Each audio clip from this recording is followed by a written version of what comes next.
Hello everyone, welcome to my channel. Please subscribe and keep watching more details. Chicago PD Season 12 Episode 18 Recap. Torres comes undone in drug investigation.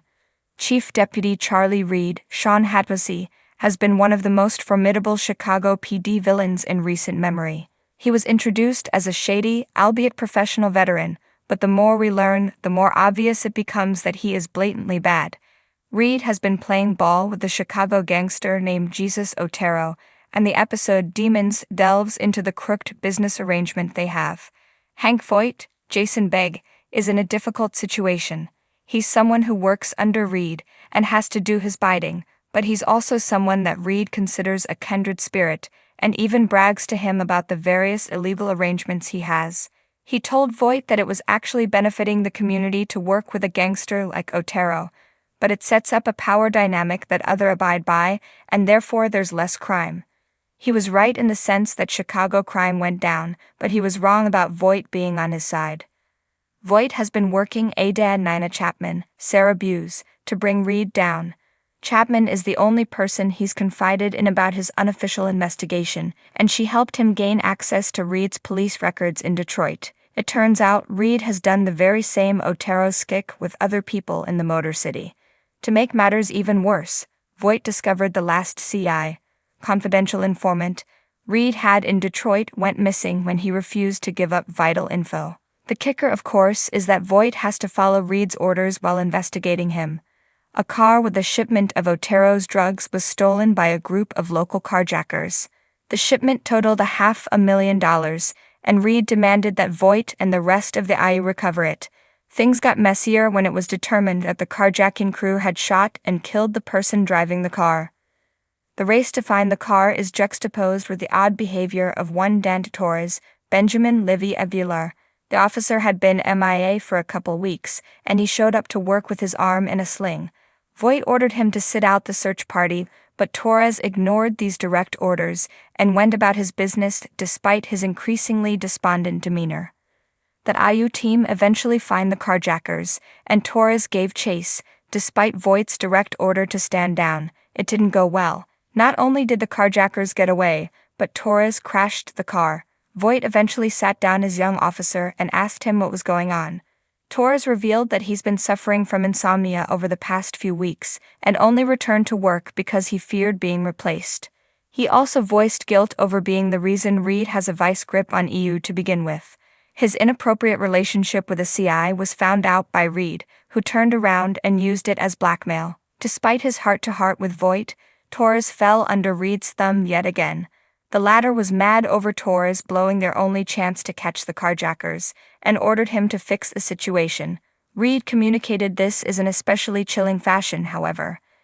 Instead of threatening him, Reed pretended to be concerned about Torres' health, and claimed throwing himself into his work would help make him feel better. He also lied about the drugs, claiming that he needed them to build up a case against the carjackers. Torres uncovered the location of one of the crew members, and nearly stole the drugs back before calling Voigt. He came clean about his conversation with Reed, and confessed to being worn down by the guilt he felt over his CI's death. Torres claimed that nothing has helped him attain peace, and a determined Voigt helped him. He discovered the carjackers didn't even know about the drugs when they stole Otero's car. In the end, the car gets blown up, and Otero goes about his business. It was basically all for nothing. Naturally, the rest of the IU want answers. They confronted Voigt over the realization that they had been recovering a drug shipment instead of searching for a murderer, and Voigt explained that Reed has been blackmailing both him and Torres. A frustrated Voigt confronts Reed in the episode's final act, and the latter reminded him that the IU belongs to him. Voigt is more fed up with his new boss than ever, but he's going to have to wait if he plans to take him down for good. In Season 12, Episode 18 of Chicago PD, titled Coming Undone, the intelligence unit is thrown into chaos as Officer Dan Torres finds himself at the center of a spiraling drug investigation that blurs the lines between justice and personal demons. The episode opens with a visceral jolt. A body is found in a South Side alley, young male with signs of a brutal beating and traces of a synthetic opioid new to the streets. The murder doesn't look random. Intelligence is called in, and Torres, ever sharp-eyed and tightly wound, notices the victim bears the same tattoo as a crew he once investigated in his undercover days. This isn't just another murder for him, it's personal. As Voight debriefs the team, Torres asks to take lead. Voight hesitates, eyes narrowing, sensing Torres is already too deep. But Torres insists, promising he's steady. For a while, it looks like he is.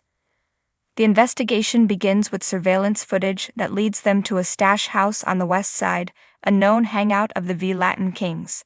The unit moves in, but the place is empty, except for a notebook with codes and a burner phone with cryptic messages.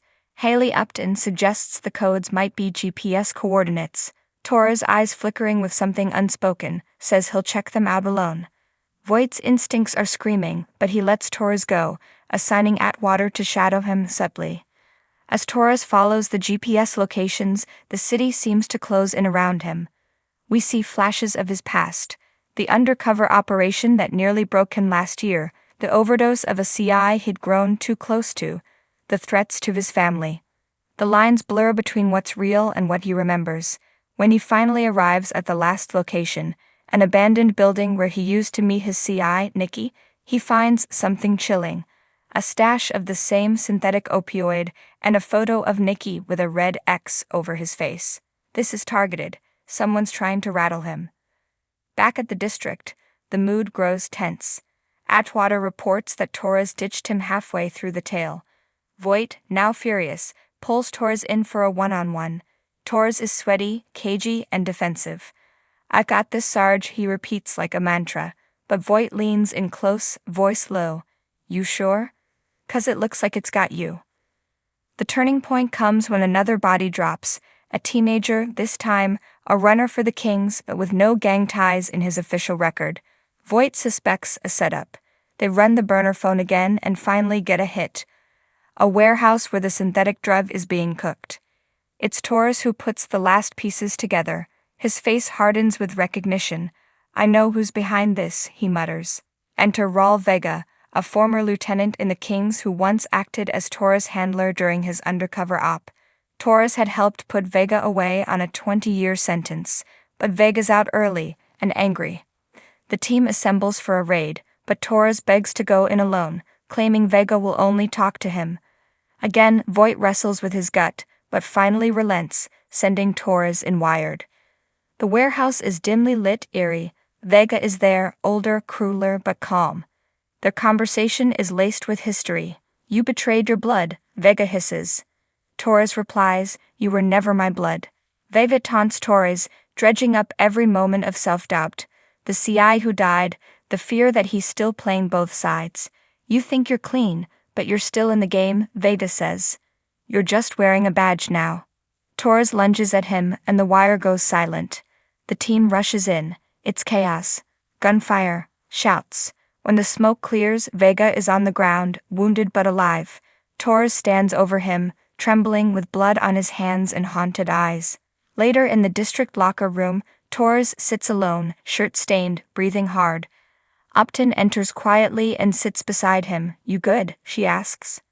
"No," Torres admits. "But I will be." Voight watches from the hallway, the weight of another fractured cop heavy on his shoulders. The episode ends not with resolution, but with an echo.